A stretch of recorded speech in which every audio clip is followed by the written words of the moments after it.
our thesis from the main topic just a little bit ago regarding how security tokens were hanging in there and performing well compared to the public markets does seem to be relatively consistent, and that seems to hold still, and that investors are not necessarily scared off by the current conditions, and the confidence is there in the high quality assets, right? If you have high quality assets, the confidence in the investment will stay there. It's the ones that are taking the biggest dives seem to be the ones that were maybe lacking some degree of substance.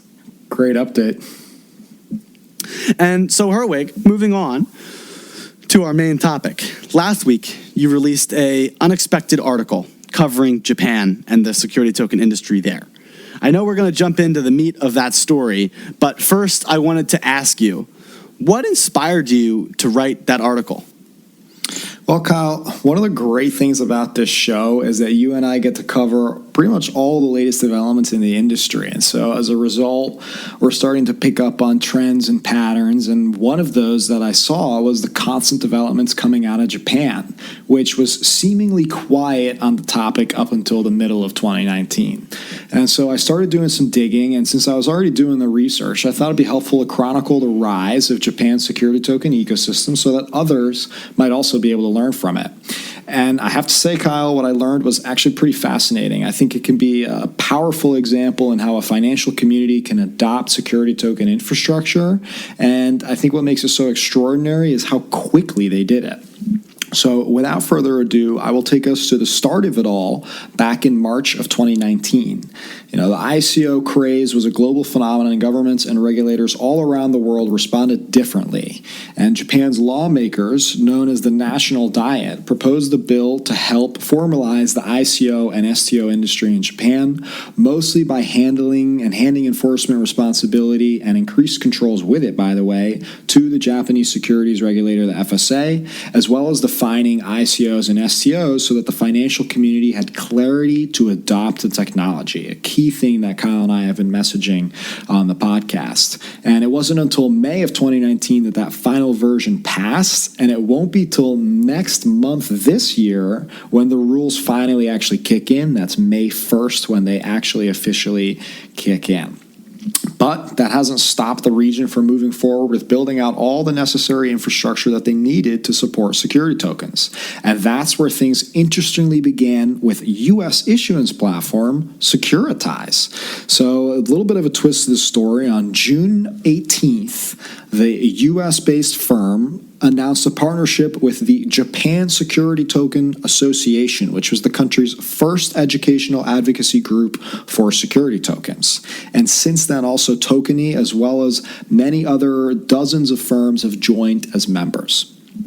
And shortly after, Securitize must have been very busy making connections in Japan, because then in September, they announced that MUFG, Japan's largest bank and the fifth largest bank in the world, people, as well as investment bank Nomura, both invested into Securitize. Major moves, if you ask me.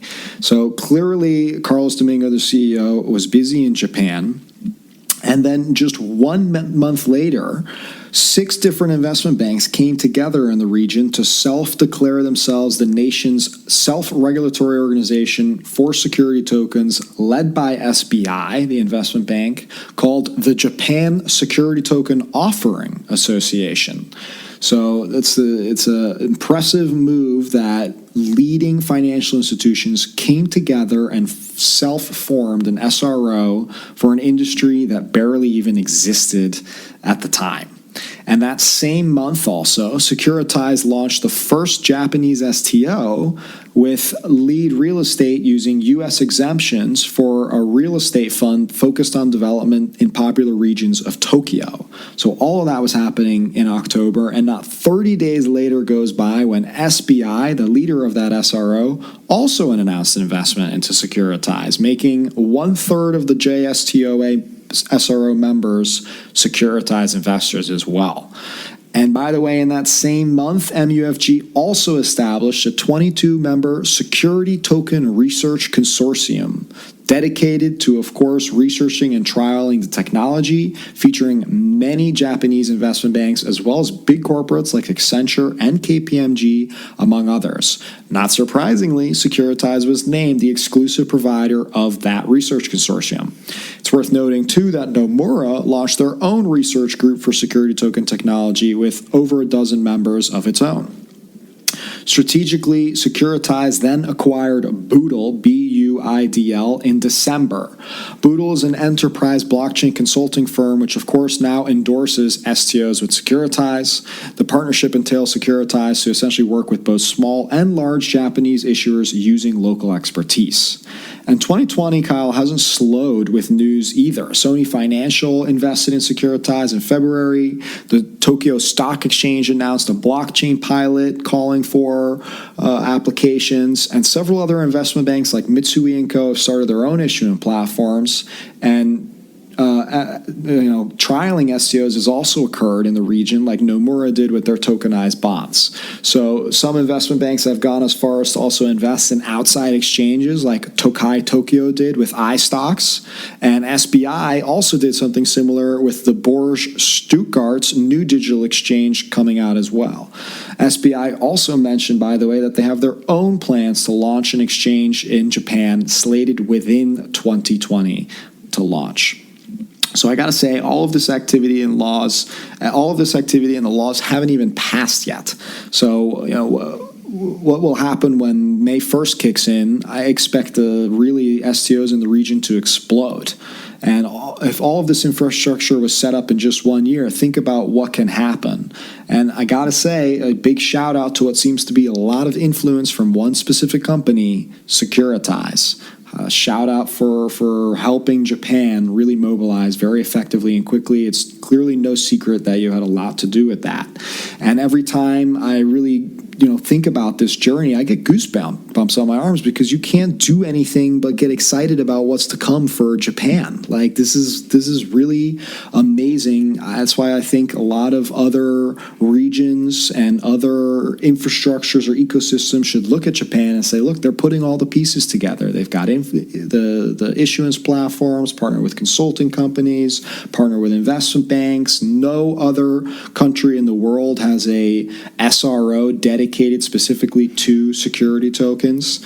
And all of this has been happening, again, without really formal laws to really start launching a lot of STOs. So, Kyle, I'd love to hear your thoughts on this. I haven't heard it yet. I know you liked the article, but tell us, what do you think about all this? Dude, I loved the article. I think it's an awesome breakdown. Certainly, as somebody who spends most of my time working with the U.S., just based off of the fact that I live here, and most of my connections and resources are based here in the U.S. and maybe a little bit of Europe.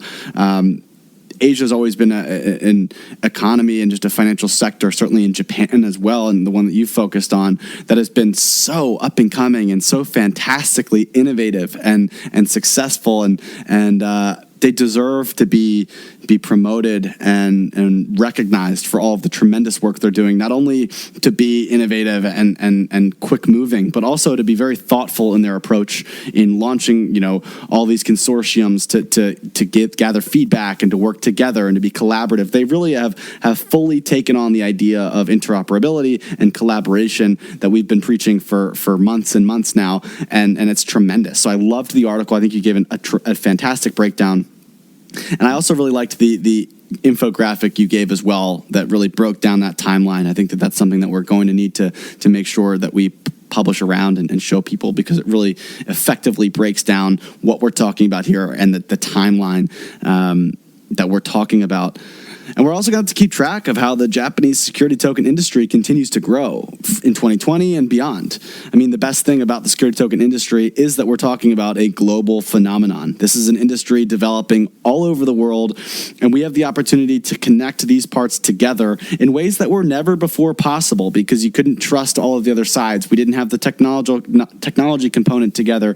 We didn't even maybe culturally weren't quite there regarding our financials and working around the world internationally 24/7 like we do in today's day and age. So Seeing businesses like Securitize connecting the U.S. and Japan is a tremendous example of the positive interjurisdictional development that has been revolutionizing the way that we do business.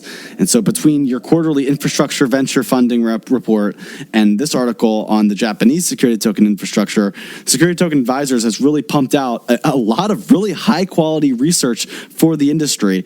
Is there anything else that you'd like to highlight before we call it a show? I'm glad you liked it, Kyle. You said it really well yourself. The only thing I can mention is that we'll also be doing similar research on other regions like Singapore and Hong Kong have also been starting to mobilize, and of course in other parts around the world. So we'll have plenty more reports coming soon. And with that, that's all we have today for you on the show. I want to thank you for being a listener and to remind you to reach out to us with feedback or contribute in our community directly at stomarket.com.